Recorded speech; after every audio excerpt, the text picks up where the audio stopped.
नमस्कार दोस्तों, कैसे हैं आप सभी। मैं रवि आपका अपने YouTube channel study with Ravi Seth में हार्दिक स्वागत करता हूं। फ्रेंड्स, कल हमने अब तक सब्जेक्ट वर्ब एग्रीमेंट के कुछ रूल्स देखे थे। उसका आज पार्ट 2 है, तो चलिए क्लास को स्टार्ट करते हैं।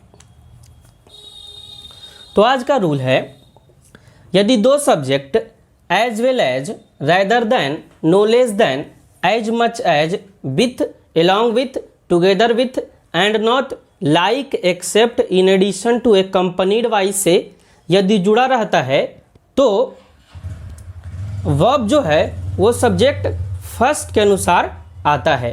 ठीक है, क्या एक बार फिर से रूल को समझ लेंगे। यदि दो subject as well as, rather than, no less than, as much as, with, along with, together with and not, like, except, in addition to, accompanied by से जुड़ा होता है तो वर्ब सब्जेक्ट फर्स्ट के अनुसार आता है। ये तो था रटा रटाया मेथड कि इतना सारा वर्ड होगा तो सब्जेक्ट फर्स्ट के अनुसार वर्ब देंगे, लेकिन सब्जेक्ट फर्स्ट के अनुसार ही वर्ब क्यों देंगे, सब्जेक्ट टू के अनुसार क्यों नहीं देंगे। तो हमको समझना है, रूल को रटना नहीं है। ठीक है, ग्रामर में रूल रटना मना है। रूल को समझिए, यदि आप समझ लेते हैं तो वो आपके पास ज़्यादा दिन तक रहेगा। ठीक है, तो पहले मैं यहाँ तक समझता हूँ, as well as, rather than, no less than और एज मच एज। ठीक है, तो ये जो चार वर्ड है, as well as, rather than, no less than, as much as, ये सभी जो वर्ड है ये तुलना को बताता है। ये क्या बताता है, ये कंपैरिजन को बताता है। जैसे मैं एक सेंटेंस लेता हूं, Ram is stronger than Shyam. एक बात नोट कर लीजिएगा कि यदि हम तुलना करते हैं, यदि हम कंपैरिजन करते हैं तो कंपैरिजन दो समान व्यक्तियों के बीच में, दो समान वस्तुओं के बीच में होगा। ठीक है, यदि हम कंपैरिजन करते हैं तो दो समान व्यक्ति या दो समान वस्तुओं के बीच में ही कंपैरिजन करेंगे। किसी के चेहरे की तुलना किसी के जूते से नहीं कर देंगे। ठीक है, या फिर जूते की तुलना चेहरे से नहीं कर देंगे। तुलना जो है, कंपैरिजन जो है वो लाइक वाइज होता है। ठीक है, यहाँ तक हम समझ लिए कि तुलना जो क्या होता है वो लाइक वाइज होता है। अब समझते हैं, जो हमने सेंटेंस लिखा, Ram is stronger than Shyam. Ram क्या है, श्याम से ज़्यादा स्ट्रॉन्ग है। ठीक है, राम क्या है, श्याम से ज़्यादा स्ट्रॉन्ग है। तो यहाँ देखिए, जो कंपैरिजन होता है या फिर कंपैरेटिव डिग्री जो होता है वो हमेशा सब्जेक्ट फर्स्ट की ओर इशारा करता है। हमेशा किसकी ओर इशारा करता है, सब्जेक्ट फर्स्ट की ओर। तो इसके बाद यदि भी कोई वर्ब यहाँ पे आता है तो वो इसीलिए सब्जेक्ट फर्स्ट के अनुसार लगता है, वो इसलिए सब्जेक्ट फर्स्ट के अनुसार लगता है। अब देखिए, यहाँ हम समझ लेते हैं कि यदि सब्जेक्ट रहेगा और कंपैरेटिव डिग्री रहेगा, सब्जेक्ट रहेगा, कंपैरेटिव डिग्री रहेगा, कंपैरिजन को दर्शाने के लिए देन आता है। ठीक है, कंपैरिजन को दर्शाने के लिए देन आता है। देन के बाद यदि सब्जेक्ट टू रहेगा और यहाँ पे यदि हेल्पिंग वर्ब रहेगा तो जो ये वाला हेल्पिंग वर्ब है वो सब्जेक्ट फर्स्ट के अनुसार आएगा। क्यों आएगा, क्योंकि ये सब्जेक्ट टू जो है देन के बाद ये कमजोर पड़ जाता है और मजबूत कौन होता है, सब्जेक्ट फर्स्ट। और कंपैरिजन क्या इशारा करता है, हमेशा सब्जेक्ट फर्स्ट की ओर इशारा करता है। कंपैरिजन क्या करता है, इशारा हमेशा सब्जेक्ट फर्स्ट की ओर इशारा करता है। इसलिए जो भी कंपैरिजन वाला वर्ड होता है उसके साथ हम सब्जेक्ट फर्स्ट के अनुसार हेल्पिंग वर्ब यूज करते हैं। और यहाँ पे देखिए, जहाँ कंपैरिजन यदि कंपैरेटिव डिग्री प्लस देन रहता है वहाँ तो कंपैरिजन हमको पता लग जाता है, लेकिन कहीं कहीं इम्प्लाइड कंपैरिजन होता है, मतलब कि छुपा हुआ कंपैरिजन होता है। जैसे ही जो वर्ड आप लिखे हैं कंपैरेटिव डिग्री प्लस देन के जगह हम लिख सकते हैं यहीं पे no less than, rather than, as much as इत्यादि वर्ड। तो ये आपका रूल हो गया। अब देखिए, तो यहाँ हमने ये 4 वर्ड को समझ लिया कि as well as, rather than, no less than, as much as, ये सभी क्या करता है, ये कंपैरिजन को दर्शाता है। और जो भी कंपैरिजन को दर्शाता है वो हमेशा हमेशा सब्जेक्ट फर्स्ट की ओर इशारा करता है। और जो सब्जेक्ट फर्स्ट की ओर इशारा करता है, इसीलिए हम जो वर्ब है सब्जेक्ट टू के बाद वो सब्जेक्ट फर्स्ट के अनुसार डालते हैं। तो आप लोग समझ गए होंगे ये 4 वर्ड। अब इसके एग्जाम्पल को देख लेते हैं।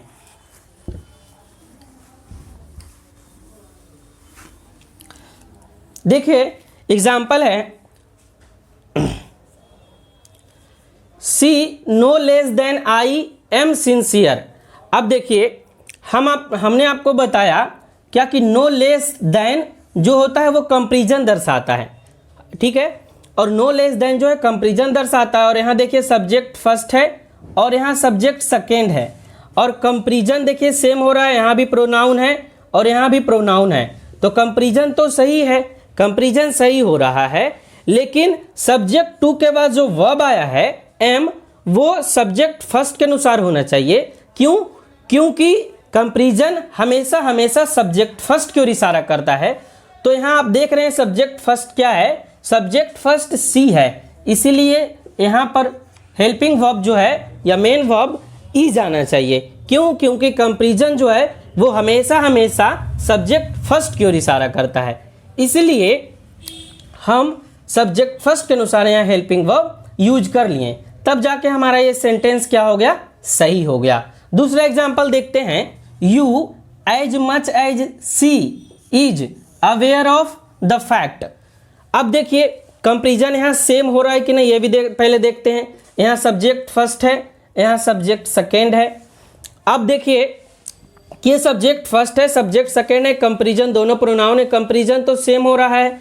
अब एज मच एज यहाँ कंपैरिजन के बारे में बता रहा है, और जहाँ भी कंपैरिजन होगा तो सब्जेक्ट फर्स्ट के अनुसार हेल्पिंग वर्ब लगाएंगे हम, और सब्जेक्ट फर्स्ट क्या हमारा यू है, इसके अनुसार हेल्पिंग वर्ब यहाँ क्या होना चाहिए, आर होना चाहिए। अब नेक्स्ट देखते हैं, next example, I as well as she is interested.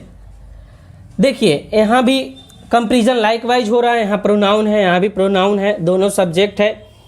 अब एज वेल एज क्या दर्शा रहा है, यहाँ एज वेल एज कंपैरिजन दर्शा रहा है। तो जब एज वेल एज कंपैरिजन दर्शा रहा है, कंपैरिजन हमेशा सब्जेक्ट फर्स्ट की ओर इशारा करता है। सब्जेक्ट फर्स्ट आई है, सब्जेक्ट सेकेंड सी है, और यहाँ वर्ब जो है वो सब्जेक्ट फर्स्ट के अनुसार एम हो जाएगा। तो आपने इतना समझ लिया कि ये 4 word as well as, rather than, no less than, as much as, यदि 2 सब्जेक्ट के द्वारा ये जुड़ा होता है तो सब्जेक्ट फर्स्ट के अनुसार होगा। क्यों होगा?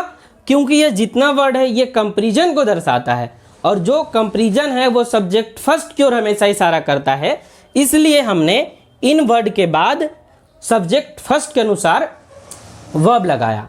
तो हम कारण के साथ साथ ये वर्ड को भी जान लिए और समझ लिए। अब नेक्स्ट हम आगे बढ़ते हैं। नेक्स्ट वर्ड हमें देखना है with, along with, together with, and not, like, except. तो आइए इन वर्ड को हम समझते हैं। सबसे पहले एक कॉन्सेप्ट है, इसको जान लिया जाए कि प्रीपोजिशन के बाद हमेशा हमेशा नाउन आता है। प्रीपोजिशन के बाद क्या आता है? हमेशा हमेशा नाउन आता है। और प्रीपोजिशन के बाद नाउन आता है किस रूप में? ऑब्जेक्ट के रूप में, या इसी को बोलते हैं ऑब्जेक्टिव केस, ठीक है। तो प्रीपोजिशन के बाद हमेशा हमेशा ऑब्जेक्टिव केस आता है, और हमने आपको पिछले वीडियो में भी बताया है कि किसी भी सेंटेंस का सब्जेक्ट और ऑब्जेक्ट नाउन, प्रोनाउन या नाउन का इक्विवेलेंट हो सकता है। तो प्रीपोजिशन के बाद जब ऑब्जेक्ट आता है, और ऑब्जेक्ट के रूप में कौन यूज होता है? नाउन यूज होता है। तो प्रीपोजिशन के बाद ऑब्जेक्ट के रूप में कौन यूज होता है?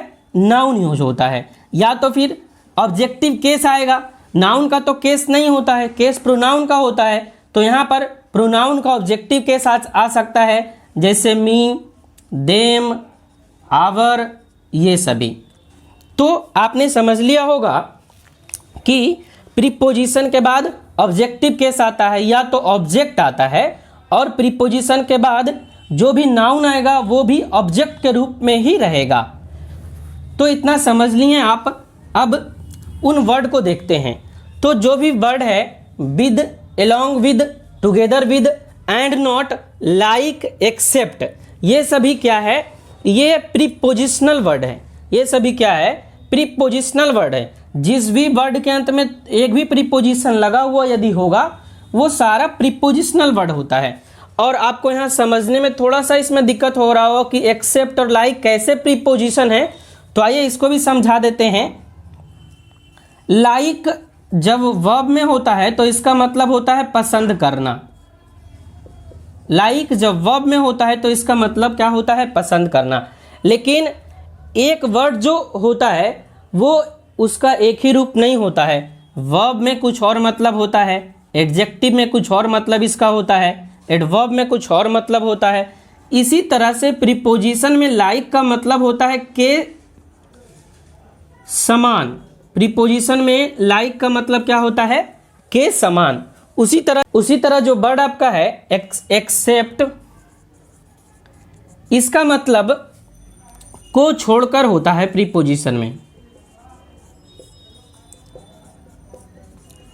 तो आपने समझ लिया कि लाइक का मतलब प्रीपोजिशन में के समान होता है और एक्सेप्ट का मतलब प्रीपोजिशन में को छोड़कर होता है। तो आइए इन सारे वर्ड से रिलेटेड एग्जाम्पल को देख लेते हैं और एग्जाम्पल को देखने से हमें ज़्यादा क्लियर हो पाएगा। और ये रूल हमेशा हमेशा याद रखिएगा कि प्रीपोजिशन के बाद हमेशा ऑब्जेक्ट आता है या तो ऑब्जेक्टिव केस आता है और ऑब्जेक्ट के रूप में नाउन आता है। ऑब्जेक्टिव केस में तो प्रोनाउन वाला जो भी वर्ड है वो आता है। अब एग्जाम्पल देख लेते हैं। To I this question is easy. अब यहाँ देखिए टू क्या है? टू प्रीपोजिशन है। तो प्रीपोजिशन के बाद हमने क्या बताया कि ऑब्जेक्टिव केस आता है। ठीक है, प्रीपोजिशन के बाद क्या आता है? ऑब्जेक्टिव केस आता है या ऑब्जेक्ट आता है। तो यहाँ आई क्या है? आई जो है वो सब्जेक्टिव केस है। केस आपको पढ़ना होता है प्रोनाउन में, सब्जेक्टिव केस, ऑब्जेक्टिव केस और पॉजिटिव केस। आई का सब्जेक्टिव केस आई होता है, ऑब्जेक्टिव केस मी होता है, पॉजिटिव केस माई और माइन होता है। जहाँ माई पॉजिटिव एडजेक्टिव होता है और माइन क्या होता है? पॉजिटिव प्रोनाउन होता है। उसी तरीके से यू बी सबका अपना अपना ऑब्जेक्टिव पॉजिटिव केस होता है। तो आई का ऑब्जेक्टिव केस क्या हो गया? आई का तो फर्स्ट एग्जांपल है to I this question is easy. हमने बता दिया कि आई यहाँ क्या है? सब्जेक्ट के रूप में है। आई क्या है? सब्जेक्ट के रूप में है।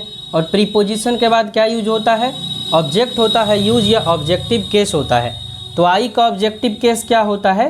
मी। तो to me this question is easy. Second example देखते हैं। With she the team is fine. अब यहाँ देखिए विद क्या है? प्रीपोजिशन है और प्रीपोजिशन के बाद क्या यूज हम करते हैं? ऑब्जेक्ट या ऑब्जेक्टिव केस। तो सी का ऑब्जेक्टिव केस क्या होता है? सी हर हर। सी का ऑब्जेक्टिव केस क्या होता है? हर होता है। तो प्रीपोजिशन विद है, विद के बाद ऑब्जेक्टिव केस हर यूज कर लिए। नेक्स्ट एग्जांपल देखते हैं। Raj distributed the food between she and me. Raj distributed the food between, यहाँ बिटवीन क्या है? बिटवीन यहाँ प्रीपोजिशन है। बिटवीन क्या है? यहाँ प्रीपोजिशन है। अब प्रीपोजिशन के बाद क्या आता है? ऑब्जेक्ट या ऑब्जेक्टिव केस। तो देख लीजिए। और एंड क्या करता है? एंड दो समान वर्ड को जोड़ने का काम करता है। उस अनुसार भी देखें तो सी एंड मी, मी यहाँ क्या है? ऑब्जेक्टिव केस है, लेकिन सी सब्जेक्टिव केस है, तो इसको हमको चेंज करना पड़ेगा बिटवीन हर एंड मी। तो हमारा जाके सेंटेंस क्या सही हुआ? Raj distributed the food between her and me. Next example देखते हैं। He like I am a teacher. अब देखिए हमने देखा with, along with, together with, ये सारे जिसके अंत में भी प्रीपोजिशन है वो तो प्रीपोजिशन होगा ही। अब हम देखते हैं एंड नॉट, लाइक, एक्सेप्ट। ठीक है, तो लाइक यहाँ क्या है? लाइक यहाँ एज ए प्रीपोजिशन यूज हो रहा है। तो हमने बताया आपको कि प्रीपोजिशन के बाद क्या यूज होता है? Objective case. आई यहाँ क्या है? सब्जेक्टिव केस है। तो सबसे पहले हम क्या करेंगे? इसको ऑब्जेक्टिव केस में चेंज कर देंगे, ही लाइक मी। अब देखिए हमने क्या बताया कि यदि इन सारे वर्ड के साथ दो सब्जेक्ट जुड़े हों तो हम सब्जेक्ट फर्स्ट के अनुसार वर्ब डालते हैं। क्यों लगाते हैं? क्योंकि इसमें से कुछ वर्ड तो बता दिए पहले ही कि वो कंपैरिजन दर्शाता है, और कुछ वर्ड प्रीपोजिशन होता है, और प्रीपोजिशन के बाद जो भी होता है वो ऑब्जेक्ट होता है या ऑब्जेक्टिव केस होता है। और इतना आप भी जानते होंगे कि किसी भी सेंटेंस में ऑब्जेक्ट के अनुसार वर्ब नहीं लगाया जाता है, वर्ब जो लगता है वो सब्जेक्ट के अनुसार लगता है। तो यहाँ जो आई सब्जेक्ट टू आप देख रहे थे, ये सब्जेक्ट तो एक्चुअली में है नहीं, ये क्या है? ये ऑब्जेक्ट है। ये क्या है? ये ऑब्जेक्ट है। और ऑब्जेक्टिव केस यहाँ लिख दिए, ही लाइक मी। ठीक है, अब देख लेते हैं। तो यहाँ जब मी ऑब्जेक्टिव केस हो गया तो आपका सब्जेक्ट कौन है? सब्जेक्ट तो ही बचा। अब ही के अनुसार यहाँ पर हमको क्या यूज करना पड़ेगा? इज। तो हमारा सेंटेंस क्या निकला? He like me is a teacher. आप बोलेंगे सर ये सेंटेंस तो कुछ पढ़ने में अटपटा लग रहा है, he like me is a teacher. तो करना क्या है? लाइक मी को बॉक्स में करके यहाँ पढ़ लीजिए, he is a teacher like me. अब जाके आपका सेंटेंस क्या हो गया? सही हो गया, he is a teacher like me. तो यहाँ लाइक जो है वो प्रीपोजिशन के जैसे यूज हो रहा था, इसलिए हम इसके बाद क्या किए? ऑब्जेक्टिव केस यूज कर लिए। नेक्स्ट एग्जाम्पल देखते हैं। They except I am invited to the marriage ceremony. They except I invited to the marriage ceremony. अब देखिए फिर से यहाँ सब्जेक्ट फर्स्ट दे है और सब्जेक्ट सेकेंड आई है, और बीच में जो एक्सेप्ट है वो प्रीपोजिशन के जैसे काम कर रहा है। तो सबसे पहले तो हमको ध्यान यही देना है कि यदि प्रीपोजिशन है तो इसके बाद जो भी वर्ड आया है ये ऑब्जेक्टिव केस के रूप में होगा, तो ऑब्जेक्टिव इसको बना दिए। अब बताइए इसके अनुसार यहाँ ही वर्ब लगा था, इसके अनुसार वर्ब लगा था, ये तो बन गया वाई जी ऑब्जेक्ट। ये क्या बन गया? ऑब्जेक्ट।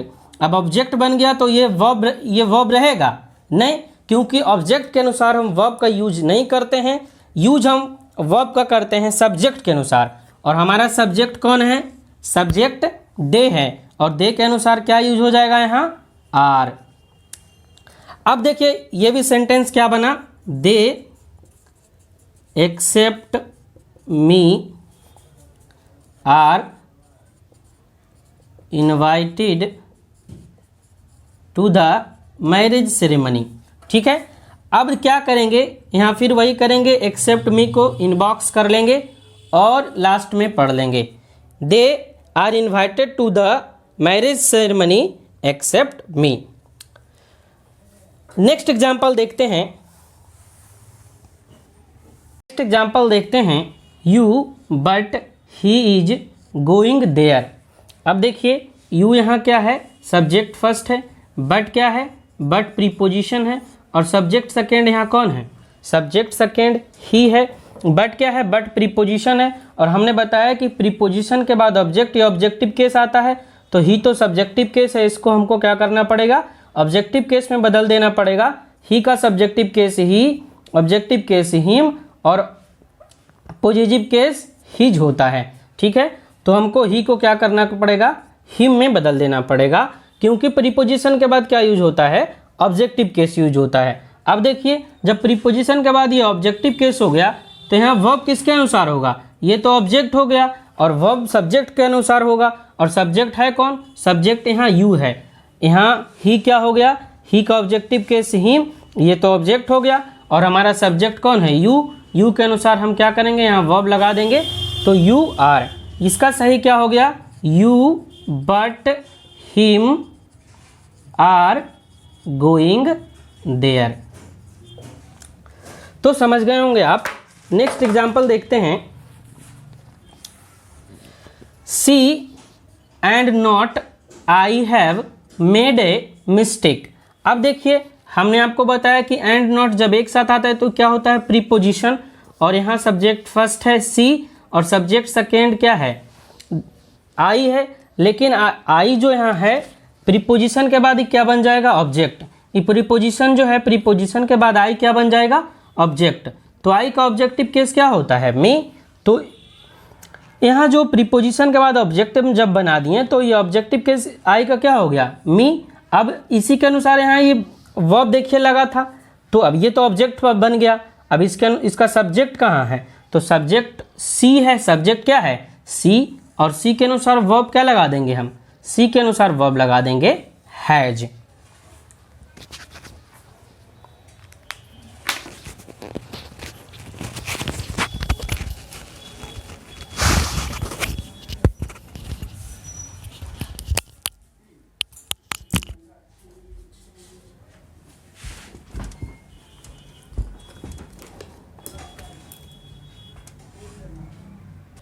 तो हमने अभी तक दो रूल समझे हैं ये वर्ड में कि यदि दो subject as well as, rather than, no less than, as much as से जुड़ा हो तो सब्जेक्ट फर्स्ट के अनुसार हम वर्ब का यूज करते हैं।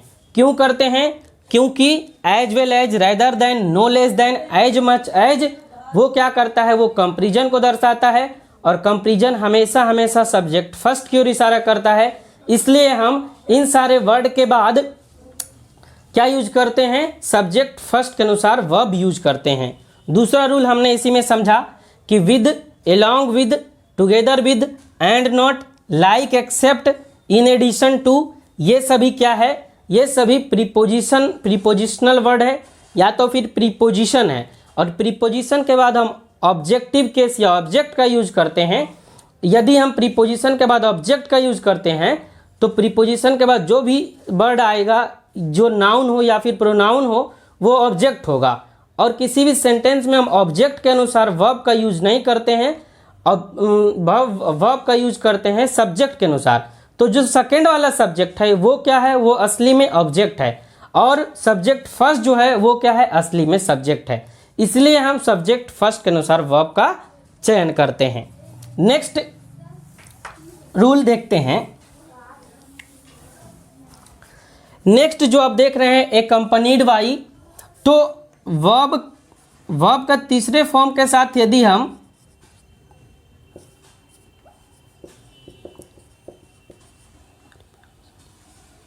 प्रीपोजिशन का यूज करते हैं तो वो बन जाता है प्रीपोजिशनल फ्रेज।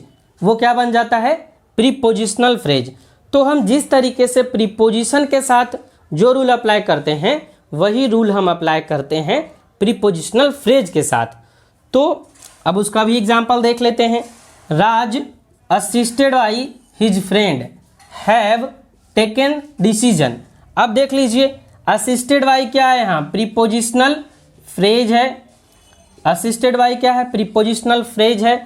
तो जब ये प्रीपोजिशनल फ्रेज है और इसके बाद हिज फ्रेंड जो आया है वो तो ऑब्जेक्ट हो गया, क्योंकि प्रीपोजिशन के बाद क्या यूज होता है, ऑब्जेक्ट। और किसी भी सेंटेंस में हम वर्ब का चयन ऑब्जेक्ट के अनुसार नहीं करते हैं, सब्जेक्ट के अनुसार करते हैं। और हमारा सब्जेक्ट पीछे आने पर कौन है, राज है। और राज के अनुसार यहाँ वर्ब क्या हो जाएगा, हैज यूज हो जाएगा। तो हमने ये सारे रूल्स समझ लिए। फर्स्ट वाला कि यदि दो subject as well as, rather than, no less than, as much as, with, along with, together with, and not, like, except, in addition to, accompanied by से जुड़ा होता है तो सब्जेक्ट टू के अनुसार वर्ब आता है। और सब्जेक्ट टू के अनुसार क्यों वर्ब आता है हमने उसको भी समझ लिया। अब नेक्स्ट रूल समझते हैं।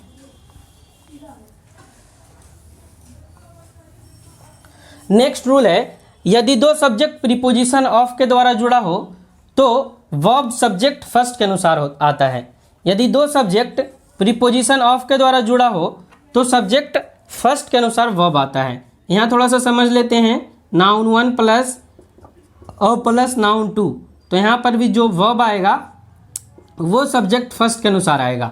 क्यों आएगा, क्योंकि ऑफ के बाद फिर ऑफ क्या है, ऑफ प्रीपोजिशन है। ऑफ क्या है, प्रीपोजिशन है। और प्रीपोजिशन के बाद ये जो नाउन टू हो जाता है या फिर सब्जेक्ट टू हो जाता है ये ऑब्जेक्ट हो जाता है। ये क्या हो जाता है, ऑब्जेक्ट। और किसी भी सेंटेंस में ऑब्जेक्ट के अनुसार हम वर्ब का चयन नहीं करते हैं, सब्जेक्ट के अनुसार वर्ब का चयन करते हैं। और हमारा सब्जेक्ट कौन है, नाउन फर्स्ट है, और इसी के अनुसार यहाँ पे वर्ब यूज होगा। अब एग्जाम्पल इसका भी देख लेते हैं। The oranges of Nagpur is very juicy. ठीक है, तो अब देखिए सब्जेक्ट फर्स्ट ऑरेंजेज है, सब्जेक्ट टू क्या है, नागपुर है। अब लेकिन बीच में प्रीपोजिशन ऑफ आ गया है, तो प्रीपोजिशन ऑफ यदि आ गया तो इसके बाद नागपुर क्या हो गया, नागपुर सब्जेक्ट टू यानी ऑब्जेक्ट हो गया ये, क्योंकि प्रीपोजिशन के बाद ऑब्जेक्ट आता है। अब जब ये ऑब्जेक्ट हो गया तो इसके अनुसार तो यहाँ वर्ब यूज हम करेंगे नहीं, यूज करेंगे सब्जेक्ट फर्स्ट के अनुसार, और सब्जेक्ट फर्स्ट कौन है, द ऑरेंजेज है, तो इसलिए हम यहाँ क्या यूज कर लिए, आर। सब्जेक्ट फर्स्ट क्या है, द ऑरेंजेज, ऑरेंजेज प्लुरल है आपका, इसलिए यहाँ हम प्लुरल यूज कर लिए। नेक्स्ट देखते हैं, the students of this school is very laborious. अब देखिए ऑफ यहाँ क्या है, और फिर से यहाँ प्रीपोजिशन है, और प्रीपोजिशन के बाद दिस स्कूल जो है वो ऑब्जेक्ट है, तो ये ऑब्जेक्ट बन गया, तो आपका सब्जेक्ट कौन है, सब्जेक्ट द स्टूडेंट हो गया, और इसी के अनुसार यहाँ हमको वर्ब यूज करना पड़ेगा, इज ना हो करके आर। तो आज के वीडियो में इतना ही। आई होप आज का वीडियो आपको बहुत अच्छा लगा होगा। यदि वीडियो आपको अच्छा लगा हो तो वीडियो को लाइक कर दीजिएगा, चैनल को सब्सक्राइब कर लीजिएगा यदि आप चैनल पे नए हैं तो। ठीक है दोस्तों, जय हिंद, वंदे मातरम।